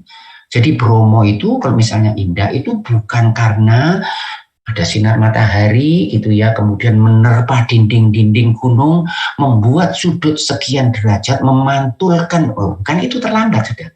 Kalau saudara mau lihat indah, saudara lihat, tiba-tiba saudara terpesona. Ya, seperti kalau saudara ini yang pria ini, saudara lihat gadis cantik, itu saudara hampir-hampir tidak melakukan analisis, saudara. Ya, biasanya tidak melakukan analisis. Saudara lihat, tiba-tiba saudara, wah, anak ini cantik. Nah, nanti setelah itu, bahkan ini tidak mudah, saudara, karena bagaimana kita mengatakan seseorang itu cantik itu tidak mudah, ya. Tetapi bukan tidak bisa dipelajari, gitu ya. Bisa dipelajari seperti itu. Baik. Ada yang ingin menanya Muhammad Adim, silahkan. Oke Pak. Rafif, ya silakan. Izin bertanya Pak, saya mau bertanya tentang ini konsep teori sama hukum. Itu kan kalau misal ditemukan misal konsep tentang gravitasi sama itu ruang gitu Pak. Akhirnya muncul teori misal teori relativitas. Apa yang diperkenalkan sama Einstein. Nah, itu proses dari misal dari konsep ke teori terus teori ke hukum itu gimana Pak? Jadi begini, konsep ini kalau pertama kali kan kita banyak mengenal konsep yang kita tidak pernah mempelajari, ya kan? Misalnya saudara bilang tentang gravitasi dan sebagainya, itu kan kita tidak pernah belajar sendiri. Mungkin di antara kita ini tidak ada yang pernah melihat bahwa pada tekanan 1 atmosfer air mendidih 100 derajat Celcius, ya kan? Kita tidak pernah lihat, saudara. Ya sudah percaya saja. Jadi konsep ini kalau sudah diyakini kebenarannya, dicek berulang kali, terutama sifatnya yang harus publik saudara ya, artinya bukan cuma 1 orang 2 orang gitu. Kemudian dia menjadi teori. Kemudian kalau teori ini sudah diyakini kebenarannya, urutannya kemudian menjadi hukum.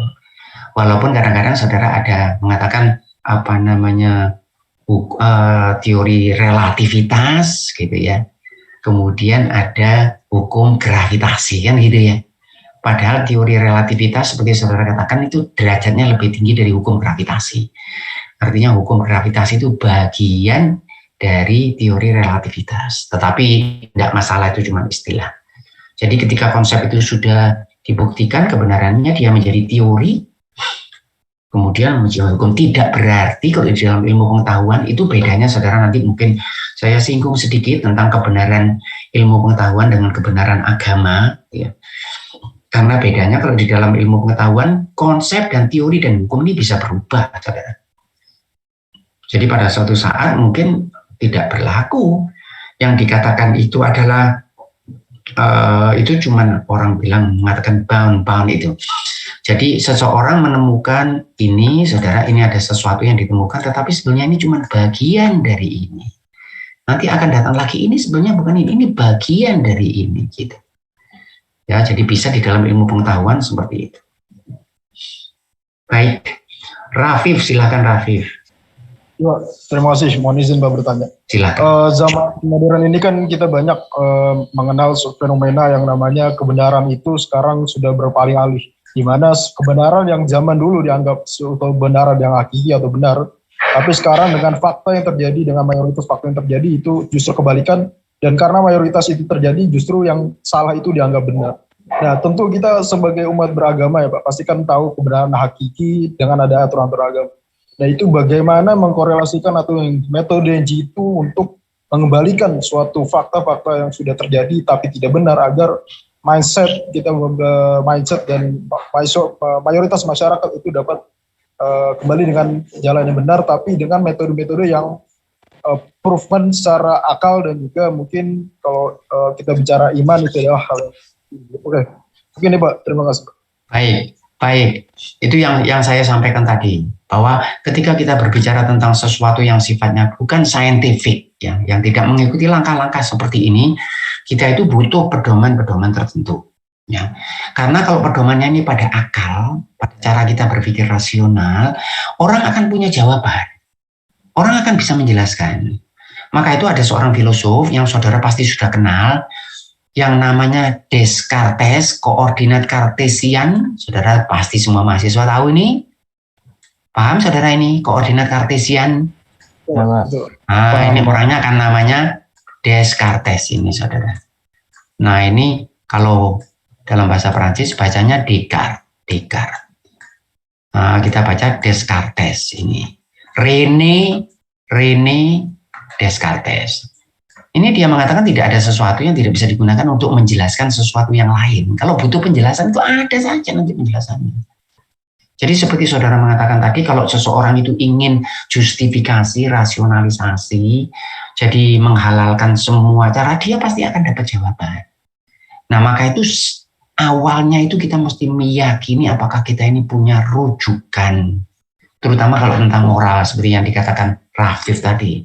Kalau moral sudah butuh rujukan, karena kalau yang jadi rujukan itu kepala kita, atau rasionalisme, nah kepala setiap orang akan berbeda. Itu tadi. Pose gadis yang seperti itu tadi, itu bertentangan dengan moral atau tidak? Oh, saya pernah melihat debat seperti itu, saudara, di televisi, saudara. Ada menteri pendidikan, kemudian ada, dan saya melihat debatnya ya debat kusir itu, saudara. Satu sama lain ngablak, nek cara Jawa nih, ngablak tanpa tahu apa yang dibicarakan, saudara. Pertanyaannya itu Anda menggunakan otak, punya rujukan atau tidak? Karena kalau Anda menggunakan kepala, Anda menggunakan otak, ya setiap orang punya jawaban sendiri-sendiri. Kenapa sih memangnya gadis tidak boleh itu di cover majalah? Itu kan karya seni, itu saudara lihat lukisan-lukisan di zaman yang lalu, patung-patung itu juga tidak berbusana, saudara kan gitu. Mereka kan punya jawaban. Sehingga kalau persoalannya itu terkait dengan moral, maka butuh rujukan. Maka itu ada seorang filosof yang mengatakan begini, saudara, reason is and ought to be the slave of the passion. Paham, saudara? Nalar kita ini tidak lebih dari hamba sahaya nafsu. Maksudnya kalau saudara ingin menggerakkan ke sana, nalar akan carikan jalan. Sehingga nalar tidak bisa dijadikan kaidah-kaidah untuk moral. Walaupun bisa membantu, gitu ya. Saudara mengatakan begini, bagaimana di dunia ini ada kesepakatan, saudara, tentang moral, gitu. Maksudnya secara rasional ya. Kalau menurut saudara, kalau ada anak kecil itu kemudian dibunuh gitu ya, anak kecil dibunuh, itu menurut saudara baik atau tidak? Bayi yang lahir dibunuh menurut saudara baik atau tidak? Tentu tidak, Pak. Karena tidak ada baik. Tidak baik. Tetapi ada negara-negara tertentu yang kalau orang punya anak lebih dari satu, bayinya dimatikan, saudara. Karena menurut dia itu saintifik gitu. Jadi kalau saudara, iya dia lakukan itu dan dibunuh benar, saudara. Bukan dibunuh mainan, dibunuh benar. Jadi orang punya anak misalnya jumlahnya katakanlah dibatasi untuk punya anak 2. Anak yang ketiga kalau sampai diketahui, itu terus diambil di rumah sakit itu lalu disuntik dan berangkat, saudara. Dan mereka melakukan itu berdasarkan mereka berpikir rasional. Karena negara ini tidak bisa diisi kalau jumlah penduduknya banyak begitu. Sehingga kalau kita berpikir terlalu rasional, ya maka itu tidak cukup di dalam hidup ini. Hati-hati, kuliah kita ini kuliah tentang yang terkait masalah statistik, rasionalitas. Tapi hati-hati di dalam hidup kita tidak harus berpikir semuanya itu rasional, ya. Karena di dalam hidup ini ada sesuatu yang lain. Nanti kita akan lihat ada sesuatu yang lain yang barangkali rasionalitas kita menjadi tumpul, saudara, ketika kita berhadapan seperti itu. Ya, saya beri beberapa contoh. Saudara pernah mendengar istilah eutanasia? Pernah dengar? Siapa yang pernah? Saya kira pernah mesti. Pernah, Pak. Pernah, Pak. Baik. Apa artinya ini? Yang kayak istilahnya ngambil nyawa gitu, Pak, buat membunuh. Iya, jadi orang disuntik mati. Disuntik mati gitu ya. Mercy killing, namanya mercy killing atau eutanasia. Apa ini? Jadi kalau seseorang sudah tua, saudara, kemudian dia sakit-sakitan, ini boleh atau tidak boleh dulu? Saya tanya saudara, boleh atau tidak boleh? Siapa yang mau jawab? Boleh atau tidak boleh eutanasia? Legal atau tidak legal? Atau bermoral atau tidak bermoral? Sebaiknya tidak, Pak. Sebaiknya tidak. Tetapi ada tidak negara yang melegalkan eutanasi? Ya, pastinya. Pernah tahu, Pak, ada. Iya, di Belanda boleh ini. Boleh, saudara melakukan. Tapi dengan syarat-syarat tertentu, tapi pakai syarat. Maka itu ada seseorang yang kebetulan di Australia, dan kemudian dia ingin mendapatkan eutanasia, tapi dia tidak bisa dapat hak karena Australia masih melarang itu, saudara. Kemudian dia pergi ke, kalau saya nggak salah, ke Swiss atau kemana, kemudian dia mendapatkan eutanasia ini. Jadi itu fenolbarbitol gitu, diberi injeksi, saudara, itu katanya yang digunakan untuk membunuh kuda. Ya, digunakan itu kemudian dia injeksi dan ini kalau saudara pikirkan secara rasional bisa ada jawabannya, saudara. Ada orang sakit-sakitan, saudara, menderita, hidupnya menderita, hanya menunggu kematian, saudara. Setiap hari penuh penderitaan. Eutanasinya kan melepaskan dia dari penderitaannya. Sepakat, saudara? Nah, hati-hati kan gitu ya. Hati-hati. Apakah sepakat? Kemudian saya katakan, iya, kalau begitu berarti dia nanti dulu. Siapa tapi yang bisa jawab? Kalau saudara pakai kepala agak repot. Karena kalau kita pakai, nah, saya beri contoh yang lain. Kalau saudara melihat ada seorang pemuda, katakanlah mahasiswa ya. Mahasiswa ini yang tampan, saudara. Ya, mahasiswa ini tampan atau mahasiswa yang cantik gitu ya. Itu saudara membayangkan kira-kira ayahnya bagaimana, ibunya bagaimana kira-kira menurut saudara. Anak ini tampan. Kemudian bayangan saudara kira-kira ayah dan ibunya bagaimana? Pastinya loh ya, pada umumnya. Tampan juga, Pak. Tampan juga kan? Tampan Ibunya juga. cantik, Pak. Ibunya cantik, ayahnya mungkin tampan. Karena apa saudara? Karena kalau kalau ayahnya itu sudah bentuknya enggak karu-karuan saudara ya, ibunya bentuknya enggak karu-karuan, jangan berharap punya anak tampan. Maka itu saudara, ini mahasiswa ini kelakar saja, jangan ditanggapi berlebihan.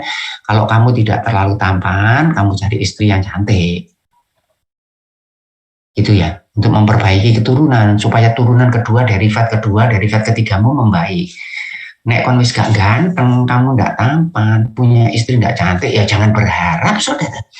Sehingga kalau besok saudara punya anak tidak tampan, jangan anak saudara disalahkan, karena nanti dia malah melihat saudara. Bapak gak ganteng, minta anak ganteng, gak bisa. Begitu ya. Hukum Allah. Nah, hukum Allah begitu. Nah, kalau begitu, saya ini sebagai penguasa katakanlah di dalam sebuah negara. Kemudian saya katakan begini, gini aja sekarang. Negara kita ini sudah terlalu banyak orang yang tidak tampan. Jadi diumumkan bahwa mereka-mereka yang tidak tampan tidak boleh punya anak. Menurut saudara itu saintifik atau tidak saintifik? Rasional atau tidak rasional? Menurut saya itu irasional. Rasional. Cuma loh, pendapatnya gitu rasional. Ada enggak itu? Saudara pernah dengar istilah eugenik? Eugenik. Apa ini? Siapa yang tahu ini? Saya kenal dengan istilah. Terutama kalau nggak salah di zaman Perang Dunia Kedua sih Pak. Iya. Jerman ngomongin Rasaria. Iya, Hitler punya ide eugenik. Apa itu eugenik, saudara? Eugenik itu dalam menciptakan ras yang unggul. Jadi Hitler punya ide ini. Orang-orang Jerman yang fisiknya kuat, yang otaknya kuat, yang gagah, itu tidak boleh kerja, tidak boleh apa, kerjanya cuma punya anak saja terus, disuruh buat anak terus. Ya, itu supaya menjadi orang, nanti generasi Jerman itu menjadi generasi unggul. Karena satu negara itu diisi dengan orang-orang yang sakit-sakitan, orang-orang yang tidak sehat, maka negara tidak akan menjadi negara yang Herrenvolk. Mereka punya istilah begitu, Herrenvolk. Jadi tidak bisa maju, saudara. Sehingga mereka-mereka yang tidak pintar, intelijensia itu menurun atau tidak menurun, saudara? Intelijensia. Siapa mau jawab? Intelijensia itu menurun atau tidak? Genetik atau tidak? Genetik atau tidak? Iya, silakan. Iya Pak, kalau menurut saya walaupun genetik itu intelijennya menurut saya tidak menurun Pak, karena dari orang tuanya, namun karena sakit-sakitan nanti dari penerimaan intelijensi itu akan berkurang. Iya, tetapi saudara lihat itu intelijensia itu kepandaian seseorang, bahkan termasuk kepribadian seseorang itu, saudara mungkin pernah mendengar istilah begini, saya tuliskan. Nature, ya saudara pasti pernah. Kalau lihat internet itu jangan cuma lihat yang gombal-gombal itu, saudara. Lihat yang bagus-bagus. Ya, supaya pengetahuan saudara bertambah. Karena di internet itu demikian banyak yang bagus. Nature and nurture. Apa ini, saudara? Ya, nature ini ya bawaan alam. Nurture ini ya masalah pendidikan. Ya. Bahwa orang itu ditentukan oleh dua hal ini, saudara. Jadi kalau seanak misalnya orang tuanya tampan, ibunya ya cantik, anaknya ya tampan. Kemudian intelijensia orang tuanya itu juga menurun, termasuk keahlian-keahlian tertentu. Maka itu biasanya kalau di luar negeri itu ada donasi-donasi tentang keturunan itu, saudara, ya tidak semua orang boleh donasi. Biasanya para pemenang Nobel gitu, para musikus, para artis gitu, Ya, karena ini menurun. Jadi ada nature, ini bawaan atau genetik, kemudian ada nurture, ini pendidikan dan lingkungan. Nah, sehingga bisa saja seseorang itu yang lahir tidak membawa bawaan yang positif, tetapi karena pendidikan. Jadi dua hal ini. Nah, sehingga kalau ada seorang suami istri yang barangkali tidak kompeten, saudara, ya, tidak punya pendidikan yang baik, tidak juga, perhatikan baik-baik, bahasa saya ini bukan bahasa mengecilkan loh, sama sekali tidak, saudara. Ini cuma cerita saja. Sebaiknya orang itu tidak punya anak, ya, karena kalau punya anak nanti anaknya ya pasti tidak pintar, tidak tampan. Nah itu rasional itu, tapi tidak pintar. Gimana kalau anak-anak kecil yang baru lahir itu kita makan, saudara, supaya kita itu punya konsumsi makanan yang lebih banyak. Gimana bayi-bayi yang lahir itu dikonsumsi, dimakan, itu saintifik atau tidak? Jadi agak sulit kalau saudara bicara tentang itu. Maka itu di dalam kehidupan ini tidak bisa semua cuman saintifik seperti itu, tidak bisa, saudara. Narkoba itu boleh atau enggak, saudara? Narkoba boleh atau enggak? Gimana kalau orang tua-tua itu, saudara, yang sakit-sakitan gitu ya, yang menderita, yang sudah tidak punya pekerjaan, ya dikasihlah narkoba biar enak hidupnya. Boleh atau enggak boleh? Kalau saudara bicara saintifik agak sulit ini. Nah, maka itu kebutuhan, Pak. Maka itu kita akan melihat itu apakah memang ada hal lain di dalam memutuskan sesuatu itu selain daripada masalah rasionalisme gitu. Maka itu manusia hidup di dunia ini tidak bisa, saudara. Bahkan saya lihat begini ya, kalau saudara di dalam kehidupan rumah tangga nanti ya. Ini kalau saudara ini ada pria, kemudian ini ada istrinya, ini saya beri tips, saudara. Ini kalau di rumah ya, sama istri, sama anak dan sebagainya itu jangan berpikir seperti kita di kelas gini ya. Jangan sok pintar. Ini kita kan sok pintar ini kan di kelas ini. Nanti kalau di rumah saudara jangan sok pintar. Rumah tangga saudara bisa hancur berantakan, saudara. Ada hal lain, saudara. Ada masalah-masalah emosional, ada masalah-masalah spiritual. Jadi yang tidak bisa semua saudara mengatakan ini mestinya begini. Jadi tidak bisa saudara bicara dengan istri kemudian saudara. Nah, saya ambil contoh begini. Istri saudara mengajak saudara pergi ke sebuah warung lah, restoran lah. Kemudian istri saudara ini mengatakan ini di sini ini nasi goreng paling enak, ya. Kemudian saudara makan dengan istri saudara dan menurut saudara tidak enak. Nasi gorengnya itu tidak enak. Kemudian istri saudara tanya kepada saudara, gimana nasi gorengnya? Enak atau tidak enak? Jawaban saudara apa? Enak. Enak ya? Nah, gitu. Itu rasional atau tidak rasional jawaban ini? Tidak, Pak. Tidak, tapi pintar. Itu jawaban pintar itu. Rasional dalam bentuk yang lain. Karena kalau saudara mengatakan ini nasi goreng paling tidak enak ini, itu istri saudara kan kecewa. Untuk apa saudara mengecewakan hati istri saudara hanya lantaran nasi goreng? Bodoh. Itu kalau menurut saya itu rasionalisme yang bodoh yang begitu. Bukan di situ tempatnya saudara berpintar-pintar. Ya, termasuk berteman, saudara. Saudara kalau berteman, saudara tahu teman yang baik itu bagaimana? Bagaimana karakteristik teman yang baik? Nanti saya tanya, saudara, bagaimana salah satunya? Karakteristik teman yang baik itu bagaimana? Ada yang tahu? Pernah neraktir, sering ditraktir itu baik? Sering berikan saudara kopi dan sebagainya, itu teman yang baik? Termasuk ya? Boleh? Ya boleh, ya, tapi apa yang lain? Nah, saya kira kalau saya beri tips, saudara, dan ini selalu sukses, perhatikan selalu sukses. Kalau saudara mau berteman yang baik atau dicintai oleh teman, jangan pernah kasarnya berpikir terlalu rasional atau argumentatif terhadap komentar-komentar teman. Ya, dia itu berbicara apa saja, ngawur saja ya saudara iyakan aja, selama bukan prinsip. Jadi tidak usah berargumen tentang sesuatu yang tidak penting. Jadi misalnya ada musik gitu ya, ada musik. Saya pernah malah begini, saudara, di dalam satu mobil saya dengan seorang teman. Ini saya di sini, ini saya teman. Kemudian teman saya ini nyetel musik, saudara. Itu musik yang paling saya tidak suka, saudara. Yang paling saya tidak suka. Kemudian teman saya ini tampaknya menikmati, saudara. Nah, saya diam aja. Kemudian dia tanya ke saya, kamu senang musik ini? Saya mikir ini, apa ini jawabannya? Kemudian saya tanya, loh kalau Anda bagaimana? Kalau kamu senang enggak? Wah, aku paling senang gitu. Kemudian saya katakan, loh saya ini juga senang musik seperti ini. Ini siapa ini? Saya kemudian pura-pura tanya, padahal saya paling tidak suka musik itu. Saudara. Apa ruginya buat saya? Ada orang yang mengatakan, wah kalau itu kan berarti berpura-pura, Pak. Oh, itulah yang namanya belajar hidup begitu, saudara. Itu kalau di bahasa Perancisnya ada istilahnya, saudara, savoir vivre.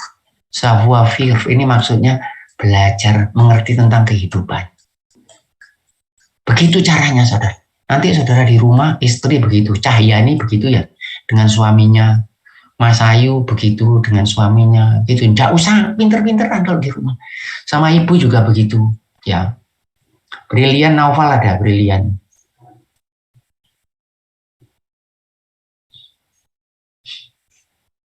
Dimas ada, Dimas. Ada Pak. Ada, itu di rumah, begitu ya. Bahwa di rumah gitu kalau sama ibu sama ayahnya nggak usah pakai ini ya, nggak usah pakai metodologi penelitian seperti ini ya. Saudara jadi memuakkan. Berteman juga begitu. Kalau saudara begini caranya berpikir, memuakkan saudara. Tetapi kalau saudara ingin melakukan penelitian, mencari ilmu pengetahuan ini, tetapi berteman di rumah dengan ibu, dengan saudara, dengan teman, nggak usah terlalu argumentatif. Kalau tidak penting ya sudah bilang ya. Saya melihat malah di dalam rumah tangga itu ya, kalau frekuensi kata iyanya itu banyak, rumah tangganya harmonis. Saudara. Tapi kalau sudah banyak tidaknya, saudara lihat teman saudara yang memuakkan itu mesti sering bilang tidak. Saudara. Ya, saudara cerita apa saja dia bilang, oh gak ngono. Saudara cerita apa saja dia bilang, oh gak ngono. Yang itu sangat memuakkan. Saudara. Ya, tetapi kalau saudara punya teman yang akrab, mestinya dia sering bilang, oh iya ngono ya, waduh ngono ya, aku gak ngerti nih ngono, waduh. Gitu, wah itu paling menyenangkan saudara. Saudara bisa bertahan ngobrol dengan dia berjam-jam. Baik, silakan kalau ada pertanyaan yang lain, silakan.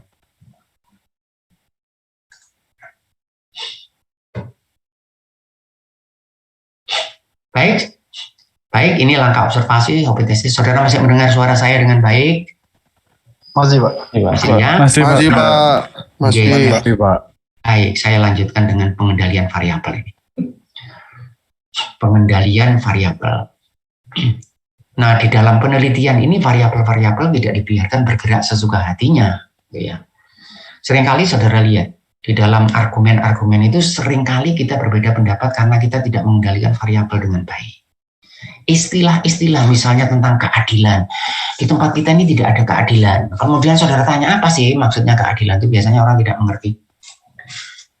Seringkali kita ini, misalnya gampangnya saja, saya bertemu dengan seorang mahasiswa, kemudian saya lihat dia itu sedih, kemudian saya tanya, kenapa kamu sedih? Waduh, saya depresi Pak. Kemudian saya tanya, yang kamu maksud depresi itu apa?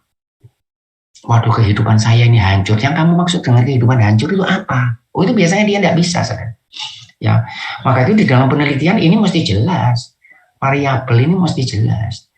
Apa variabelnya? Nah, di dalam engineering, saudara, dunia engineering science atau di dalam dunia natural sciences, seringkali itu lebih mudah mengendalikan variabel. Nah, di dalam dunia pendidikan atau di dalam dunia psikologi itu lebih sulit, saudara, sehingga seringkali dicarikan cara-cara tertentu untuk bisa mengendalikan variabel dengan baik. Cara-cara yang kadang-kadang berliku-liku. Ya, kalau misalnya di dalam teknik mesin, saya punya ini pipa atau saya punya batang seperti ini, rod seperti ini. Kemudian saya mengatakan, rod ini kuat atau tidak kuat? Ada yang bilang kuat, agak kuat, tidak seberapa kuat, tidak jelas. Gimana supaya saya tahu kekuatan daripada rod ini? Kemudian saya punya mesin tarik, kemudian saya jadi definisikan adalah kekuatan material, adalah kemampuan daripada material untuk menahan beban tarik pada beban statis, kemudian saya ukur, saya punya dial, gitu. Dia terdefinisi dengan baik. Kalau saya butuh kekerasan, kemudian saya beri identasi, kemudian berapa lubangnya saya ukur. Saya bisa melakukan pengendalian variabel. Nah, di dunia yang lain kadang-kadang tidak terlalu mudah, ya, tidak terlalu mudah. Kalau misalnya ada yang contoh yang sering saya berikan begini. Orang Indonesia itu katanya saudara, ramah gitu ya, ramah. Apa kriteria gitu ya, atau barangkali nanti bisa diteruskan ke indikator lah, key performance indicator atau kriteria, kriterium namanya kriteria bahasa Indonesia, kriteria ini artinya pengukur, ini kriteria. Kriter kalau bahasa Prancisnya kriter, me'yar, bahasa Arabnya ini me'yar, ini maksudnya kriteria. Gimana saya mengatakan seseorang itu ramah, gitu ya? Siapa ini? Saya lihat Dava Arkana, ada Dava Arkana. Saya Pak. Dava Arkana. Kamu punya teman, Dava Arkana, ada teman? Punya Ya, teman, punya teman lebih dari satu atau satu saja? Lebih dari satu Pak. Lebih dari satu. Menurut kamu temanmu itu sama enggak rahmanya antara satu dengan yang lain? Sama enggak rahmanya? Beda Pak pasti Pak. Beda ya. Jadi kamu punya teman A, kemudian kamu punya teman B. Anggap saja si A lebih ramah dari B, gitu ya? Iya Pak. Dava ya, baik. Kenapa dia kok lebih ramah? Apanya? Lebih tampan dia? Enggak juga sih Pak. Mungkin dia Enggak lebih juga. Apa? Lebih apa? Ya, itu. Lebih apa? mungkin dia lebih berbicara lebih halus seperti itu. Nah, saudara punya variabel saudara ramah itu tadi, saudara terjemahkan dalam bentuk berbicara yang lebih halus. Walaupun nanti kita akan lihat maksudnya halus itu apa, suaranya pelan atau bahasanya lebih sopan. Karena ada bahasanya itu misu-misu tapi pelan misunya. Apa itu halus? Ya, itu variabel mesti di. Nah, sehingga saudara punya yang dimaksud dengan ramah itu ini, gini.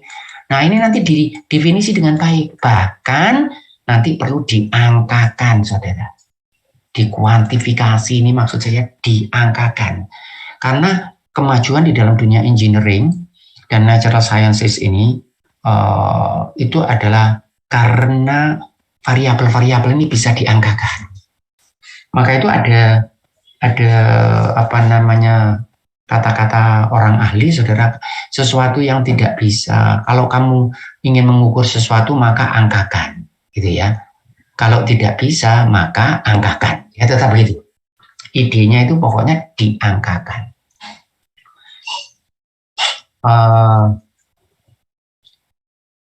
Senyum apakah termasuk ramah juga? Senyum, murah senyum. Termasuk Pak. Masuk ya, murah senyum. Senyum itu apa? Waduh, siapa ini yang mau jawab? Senyum itu apa, saudara? Senyum itu. Saudara semua tahu setiap hari kita senyum, saudara. Senyum itu apa? Gerakan fisik ya, gerakan fisik gitu ya. Gerakan fisik itu ya, ekspresi, baik. Lutut kita ikut senyum enggak, lutut kita? Tidak. Enggak ya? Kalau senyum itu melibatkan apa, saudara? Melibatkan organ apa kalau senyum itu? Mata ikut? Ikut, Iya. Pak. Ikut ya, mata ikut. Wajah. Hidung ikut.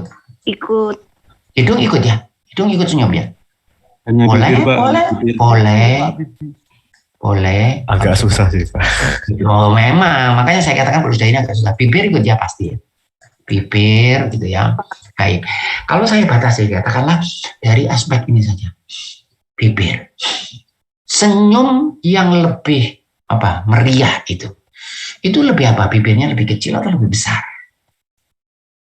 Lebih proporsional. Lebih proporsional itu maksudnya. Lebih lebar. Lagi.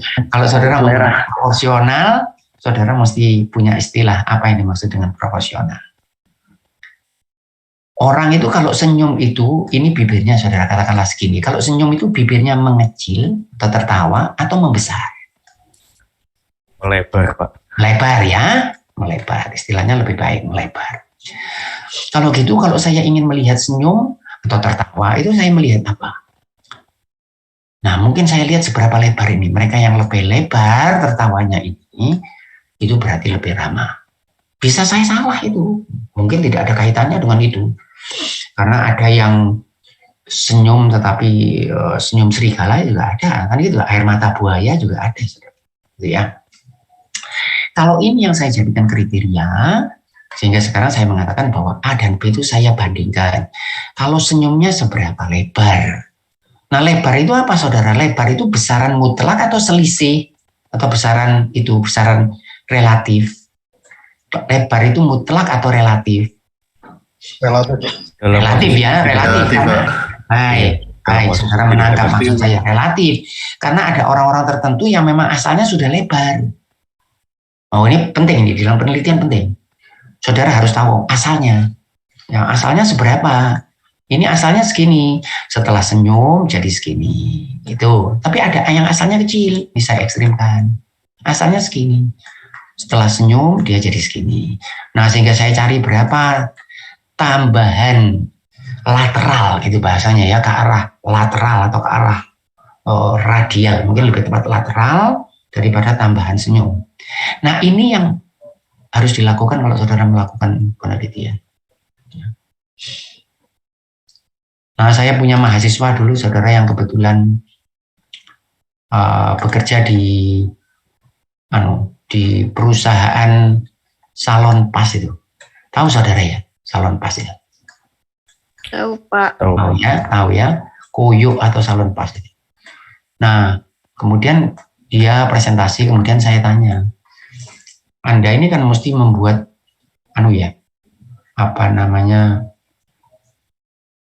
Koyo atau salon pas yang berkualitas gitu ya, yang berkualitas. Kemudian saya tanya, bagaimana sih salon pas Koyo yang berkualitas itu bagaimana? Nah, ternyata yang menarik malah tidak punya jawaban itu. Ya pokoknya itu cocok gitu Pak, itu dijual bisa laku. Nah, kalau saya tanya saudara, ini garis besar saja dulu ya, sebelum kuantifikasi, sebelum diangkakan. Kira-kira apa nih? Karakteristik kualitas apa yang harus ada di salon pas? Satu, dia harus apa? Panas. Gampang luntur lengketnya Pak. Boleh. Baik, boleh begitu saudara. Nah, saya menginginkan saudara itu tadi yang saya katakan di awal kuliah, saya menginginkan saudara biasakan berpikir begini, berpikir analitis begini saudara. Kalau melihat sesuatu itu kemudian mulai mencari apa ya kira-kira karakteristiknya apa. Nanti kalau itu saudara lakukan, saudara akan berpikir lebih tajam. Jadi jangan malas-malas berpikir. Saya melihat mahasiswa sekarang ini berpikir itu malas, saudara cuma minta yang dikasih gitu aja terus saya kerjakan. Saudara tidak akan pernah pintar dengan mengikuti kuliah atau baca buku atau itu cuma memberi saudara trigger, memberi saudara informasi. Tetapi kalau saudara ingin pintar mesti berpikir gitu. Nah, cara berpikirnya pertama kalinya mungkin tidak bagus ya. Cara saudara menyuguhkan sesuatu, mengekspresikan sesuatu tidak, tapi lama kelamaan saudara sedikit demi sedikit kalau itu saudara biasakan nanti akan lebih bagus. Tetapi seperti saran saya tadi, untuk kondisi-kondisi tertentu, tidak setiap saat begitu. Selain panas apa tadi? Lengket tadi ya, pekat atau lengket. Boleh. Ini saya tuliskan saja. Apalagi? Ukurannya apa? Apa? Ukurannya pas. Bagaimana tadi? Apa tadi? Mohon maaf saya. Ukurannya nggak terlalu besar. Oh, boleh. Nah, pada saat fase begini, saudara jangan takut-takut ya. Jangan takut-takut saudara. Saudara harus keluarkan semua tentang nanti dibuang. Saudara pernah dengar istilah brainstorming? Pernah dengar istilah brainstorming? Pernah ya? Apa itu brainstorming? Brainstorming itu adalah fase atau langkah untuk generate, untuk menghasilkan ide tanpa takut dikritik. Jadi yang penting idenya dulu. Tentang itu penting atau tidak penting, nanti dipakai atau tidak dipakai. Ya, sama dengan ketika saudara menulis, itu kalau perlu saudara tulis dulu, jangan terlalu dikritik, saudara tulis dulu, nanti kemudian dibetulkan. Karena kalau saudara kritik sejak awal, tulisannya tidak akan pernah jadi. Panas, lengket, ukuran, apalagi? Harga ekonomis, Pak. Ya mungkin, Pak. Bentuk, boleh. Ekonomis tadi apanya? Harganya ekonomis, Pak. Boleh. Harganya boleh, ya. Saya lanjutkan. Baik. Begini saudara kemasannya. Gitu ya. Warnanya, baunya. Saudara punya ini. Ya. Kemudian mulai saudara lihat satu persatu. Variabelnya ini panas. Ya. Gimana menyatakan rasa panas itu? Gimana saudara? Pakai termokopel atau pakai termometer? Kalau di salon pas ini gimana caranya? Ada yang punya ide? Gimana untuk menyatakan panas untuk salon pas? Tempel di kulit, Pak. Gimana? Tempel di kulit. Ditempel di kulit, Pak. Iya. Setelah ditempel di kulit, kemudian saudara bilang panas gitu. Oh itu kan saudara, kan apa namanya kan berarti subjektif. Menurut saudara panas, menurut orang lain tidak panas. Gimana? Saudara punya ide untuk menyatakan panas itu gimana? Mungkin diukur Pak itunya bahan yang bisa membuat panas itu Pak, seberapa banyak. Oh, excellent. Begitu saudara, kita pindah. Jadi bukan lihat setelah dia digunakan. Yang membuat panas ini kan mesti ada ingredientnya. Ya, mungkin merica, mungkin mint, mungkin mentol, mungkin lombok, apapun yang membuat panas. Kemudian saudara lihat berapa ingredient yang ditambahkan, tetapi itu mungkin langkah belakangan. Untuk langkah awalnya, mungkin saudara buat beberapa contoh, gitu ya, beberapa contoh salon pas. Kemudian saudara tanya kepada penggunanya jangan satu, saudara. Sehingga saudara tanya, ini dari salon pas 1, 2, 3 ini, saudara buat kategori. Mana yang kategori 1 paling panas, ini agak panas, ini agak kurang panas. Nah, kemudian saudara lihat dari informasi yang diperoleh oleh beberapa orang itu, karena memang ada kalanya saudara, ada kalanya kita tidak bisa dapatkan angka, kadang-kadang sulit saudara ya. Jadi misalnya saudara minum kopi yang enak, itu angkanya bagaimana? Nanti tentang kopi kita akan lihat lebih panjang. Parfum yang enak, itu angkanya bagaimana? Saudara tahu bagaimana orang mencicipi parfum? Tahu saudara? Ada yang pernah melihat bagaimana orang mencicipi parfum lah, bukan mencicipi pakai lidahnya, tapi baunya itu bagaimana? Nah itu kan dia kertas. Iya, ditaruh kertas kemudian nah itu kalau di perusahaan parfum ada yang ahli itu saudara. Seperti di perusahaan rokok, itu ada orang yang ahli untuk mencampur tembakau dengan saus, itu istilahnya mereka begitu, tembakau dengan saus yang memberi bau tertentu dan rasa tertentu. Ya. Nah, kalau sudah saya punya ini, kemudian saya lihat panas apa nanti ukurannya, gitu ya. Lengket apa ukurannya, gitu ya. Baik, ada yang ditanyakan?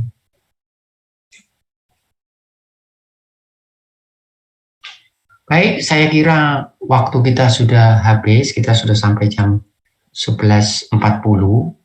Saya stop sharing. Nah, untuk absensi untuk hari ini nanti saya yang akan mengatur saudara. Untuk yang akan datang nanti absensinya lewat presensi yang ada di Integra itu. Baik, ada yang ditanyakan lain silahkan untuk yang terakhir kali. Tidak ada. Baik, kalau tidak ada saya stop sharing. Assalamualaikum. Waalaikumsalam warahmatullahi wabarakatuh. Terima kasih Pak. Baik, Terima kasih Pak. Oke, sama-sama ya. Terima kasih Pak. Baik.